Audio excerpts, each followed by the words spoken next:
Hey, bro. I want to fight something, bro. Hey, bro. Come on, bro. Leave me alone. Come on, bro. I want to fight something.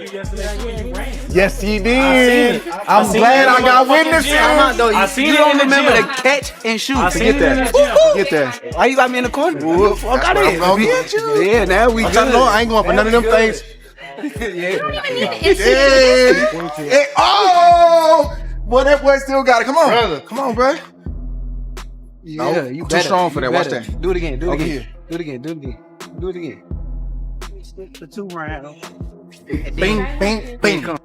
Fate doesn't speak softly. It confronts you head on. And Shakur Stevenson sounds like someone locked in on one thing only: the end goal. As a kid coming up, Dre was the person I wanted to be like.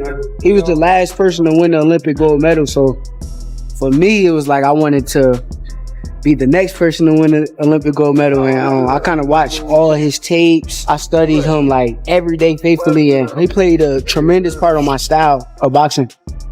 Now, it's always been a lot of talk. I always be talking a lot of like smack to Dre just because I always watched him. Like I always been looking up to him forever. So now it's like I just want him to get in the ring and like teach me a few things. I'm not like trying to go crazy, but I just want to be able to say I got in the ring with Andre Ward. Inside the gym, the atmosphere has shifted.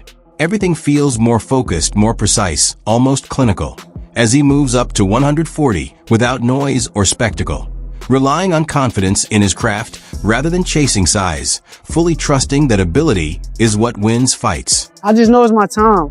All I see is the destination that I'm trying to get to. I think I'm the smartest fighter on the planet Earth. I don't just beat guys. I'm the type of fighter that dominates people. I'm gonna beat the shit out of you. You better be ready, boy.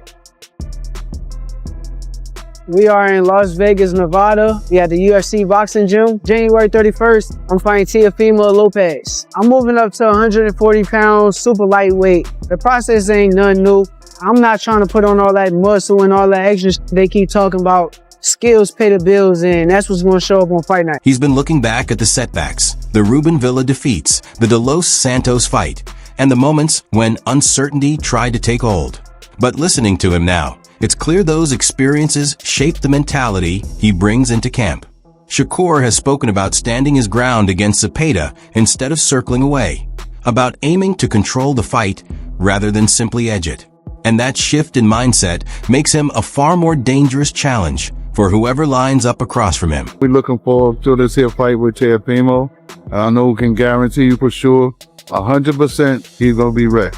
This camp feel way different from previous camps. Being away from my daughter, being away from my future wife, that's the most challenging thing. You gotta keep your eyes on the prize. This is sharpest I think I done been for a fight. My diet, I let the nutritionists and all them kind of people take care of that. I just show up and eat whatever they give me. So I pay attention to what makes me feel good, and I just stay on that. Turn them out of there. Walk them out, walk them out. I put a lot of great people around me, challenge me and push me and take me to the next level, and I think that's what keeps me at my sharpest. Terrence Crawford, that's my big brother. I love him to death.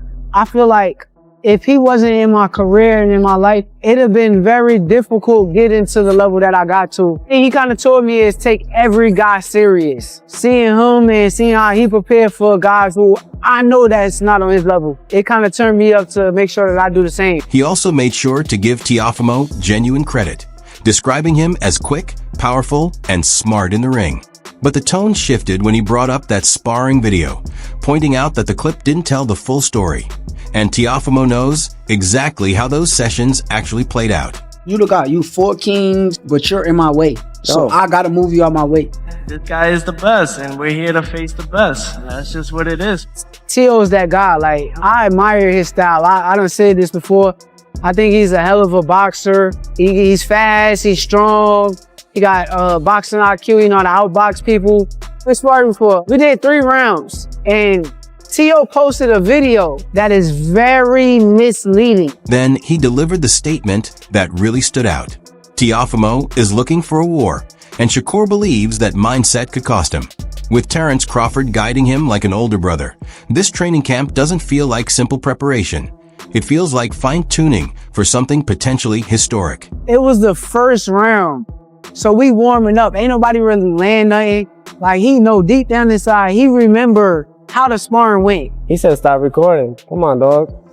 Well, he gonna want to make this a firefight, but I think that's gonna be his downfall. Being that I know that I'm getting in the ring with the truth, I want to elevate my game and make sure that I'm better than him. I want to be better than him in every area on fight night, and that's what we gonna do. While Shakur speaks in terms of purpose and precision, Teófimo Lopez is playing the role of the chaos no one saw coming.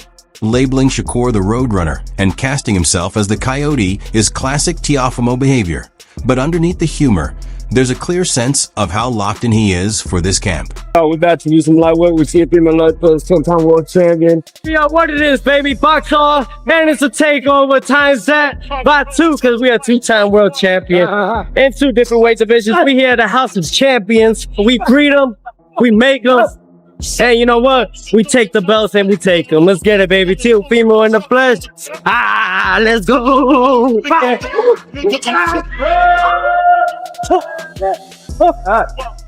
He's been describing non-stop conditioning work, hours in the pool, late-night glove sessions without rest, pushing himself just to find his breaking point. Teófimo's father adds fuel to the fire, talking him up like the ultimate motivator, reminding everyone that his son was outworking seasoned fighters at just 13 years old and seemed destined for this path from the start.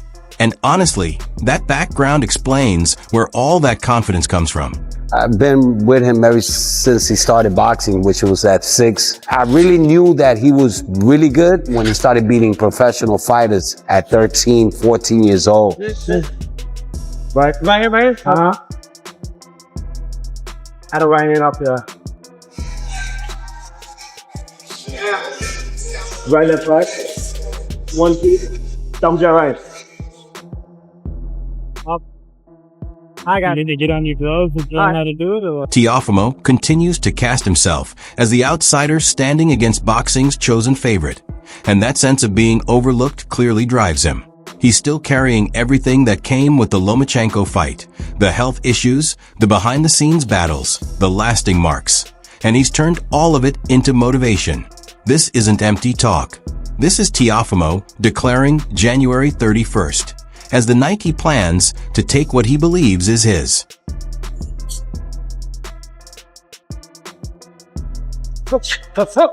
That hook, creaseless.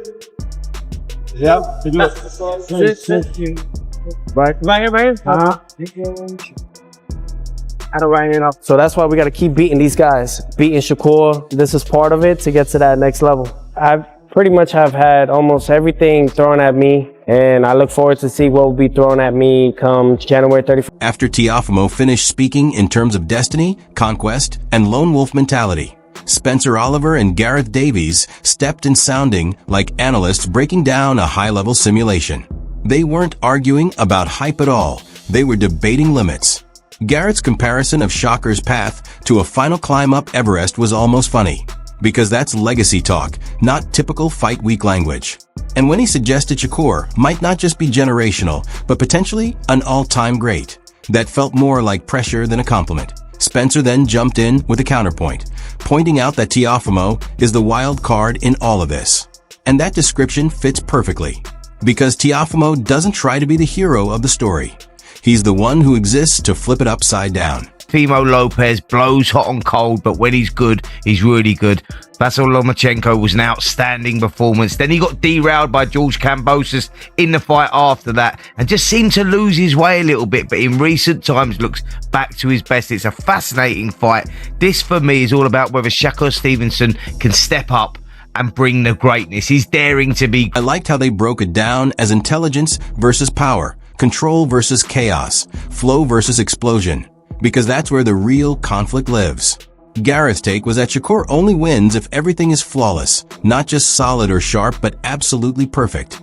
And that's an incredibly risky standard to hold. Spencer, on the other hand, kept pointing back to Teófimo's movement, sudden bursts, and that natural pressure he brings, arguing that he doesn't need to outskill Shakur. He needs to physically impose himself, push him around, shrink the space, and make every second uncomfortable.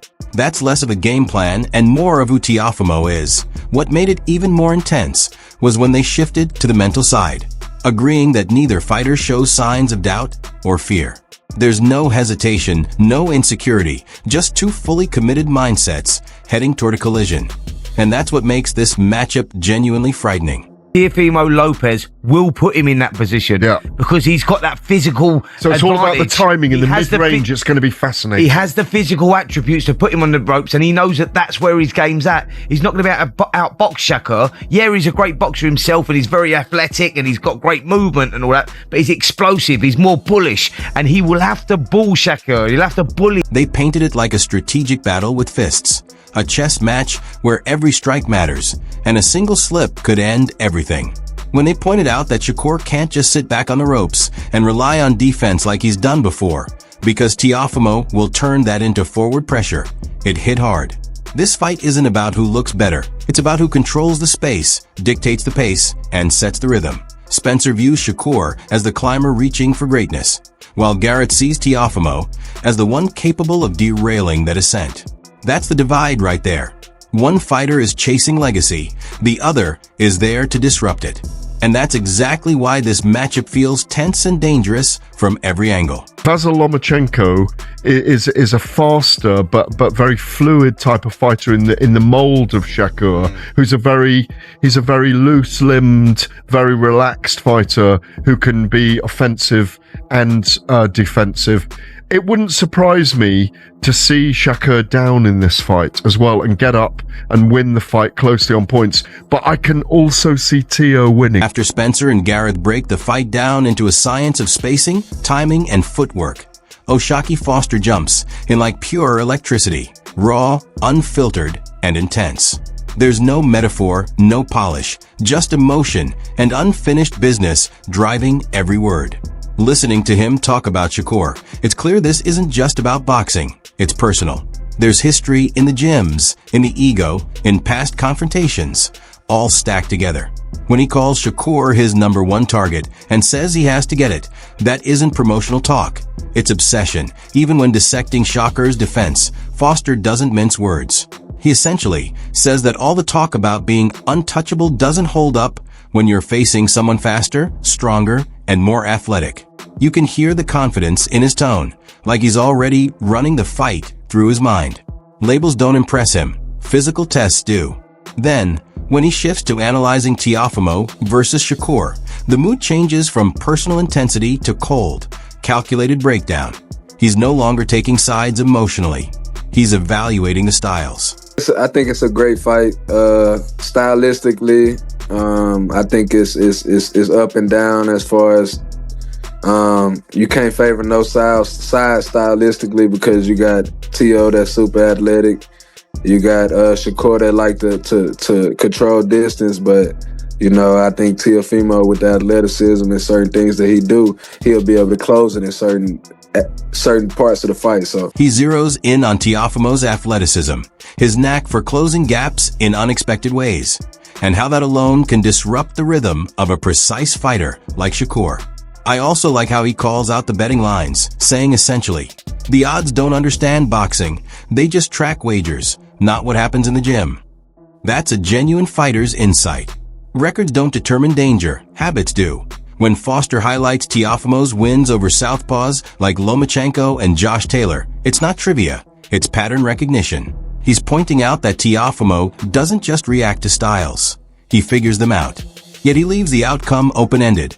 It could be a chess match, or it could turn chaotic if Teofimo forces the issue. And that word, forces, is crucial. Shakur doesn't invite chaos. It has to be brought to him that Foster's core message is clear.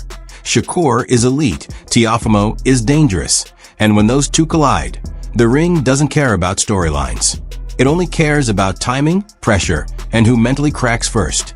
That's not hype, that's reality inside the squared circle. I think they going off of Teofimo being up and down in you know, certain fights he looked this and then certain fights he looked great. So I think they going off consistency, but I don't really pay too much attention to them odds makers because they really don't really be knowing the background of boxing. What's the amateurs, what really people got in them, you know, in the boxing. Like they just going off of, you know, kind of what everybody pouring their money into and what the hype is, but I think it's more of a closer fight, as well. Here's my take, coming at this with zero fan bias and full analytical mode engaged.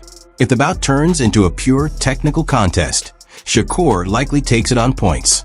His ability to manage distance, control the pace, and shape rounds for the judges, especially if he keeps Teofimo reacting instead of dictating, gives him the edge. But fights don't live on paper. Teofimo is the unpredictable element no simulation can account for. He doesn't operate in tidy patterns. He strikes in bursts of emotion, sudden momentum swings, explosive windows where a single round can flip the story entirely. That if Teofimo focuses on the body, dominates the space, and stays composed when Shakur slips out of range, the matchup tightens considerably. There are moments where Teofimo looks unstoppable, and others where Shakur is untouchable and surgical. My instinct leans toward Shakur winning a close decision, but don't be surprised if Teofimo snags a few rounds that send social media into a frenzy. This is one of those fights where the scorecards spark debates that last longer than the fight itself. LF. I would say the athleticism mostly, and it seemed like he do pretty good against southpaws. I mean, Lomachenko and Josh Taylor, that's two different styles, two different sizes, and he made it look kind of easy with both of them. So we'll just have to see, man. I think it's gonna be a interesting stylistic matchup because we don't know what we're gonna get. It could be a boring 12-round fight, or it could heat up to where Teofimo make him take chances. So we'll see. And that's the story in a nutshell. One fighter is climbing toward pound-for-pound greatness, while the other is there to shake up the path and stake his claim as the ultimate disruptor. Style, psychology, legacy, pressure, youth, ego, strategy, chaos, discipline. This matchup has it all. It could turn into a technical masterpiece or a contentious brawl that calls for a rematch. Drop your thoughts in the comments. I want to hear your takes on this one. And don't forget to like, share, and subscribe to Boxing Headquarters. Catch you in the next video.